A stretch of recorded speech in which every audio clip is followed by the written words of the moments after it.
اللہ الرحمن الرحیم۔ قربانی سے متعلق دو اہم مسئلے فتاوی عثمانی جلد چہارم صفحہ 105 اور صفحہ 128 پر مفتی محمد تقی عثمانی صاحب سے پوچھے گئے اور حضرت نے جواب دیا ہے۔ آپ تمام حضرات کی خدمت میں گزارش ہے، پہلے سوال سماعت فرمائیں پھر جواب سماعت فرمائیں مکمل طور پر، تاکہ آپ مستفید ہوں۔ پہلا سوال یہ ہے کہ لنگڑے جانور کی قربانی کا کیا حکم ہے؟ ایک جانور جو دوسرے مویشیوں کے ساتھ جنگل میں چرنے کو جا سکتا ہے، مثلا ایک اونٹ یا بیل ہے جو بار اٹھانے اور ہل چلانے کے قابل ہے مگر کچھ لنگڑا پن بھی اس میں ہے، تو یہ جانور قربانی کے لیے جائز ہے یا نہیں؟ آپ جواب میں فرماتے ہیں کہ اگر وہ تھوڑے سے لنگڑے پن کے باوجود چلنے پھرنے کے قابل ہے تو اس کی قربانی جائز ہے۔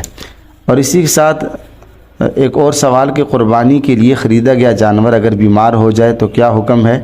پہلے پورا سوال سماعت فرما لیں پھر جواب سماعت فرما دیجیے۔ سوال: زید نے قربانی کے لیے کئی ماہ پہلے بکرا خریدا، اب یہ بکرا بیمار ہو گیا، زید نے ذبح کر دیا، تو اس کو قصاب کے ہاتھ فروخت کر کے اور رقم ملا کر قربانی کا جانور خرید لیا جائے یا نہیں؟ یا اس کا گوشت فقراء پر صدقہ کرنا ضروری ہے؟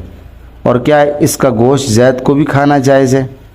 جواب میں حضرت نے نہایت مختصر مگر اہم ترین جواب دیا۔ فرمایا اگر زید پر قربانی پہلے سے واجب تھی تو وہ اس بیمار بکرے کو ذبح کر کے فروخت کر سکتا ہے اور اس کی جگہ دوسرا خرید کر قربان کر سکتا ہے، لیکن اگر زید پر قربانی پہلے سے واجب نہ تھی اور اس نے نفلی قربانی کرنے کے غرض سے بکرا خرید لیا تھا تو اب اس بکرے کو صدقہ کرنا واجب ہے اور اس کی جگہ کوئی دوسرا جانور خرید کر قربانی کرنا ضروری نہیں۔ اللہ سے دعا ہے اللہ تعالی ہم سب کو دین کا صحیح فہم نصیب فرمائے۔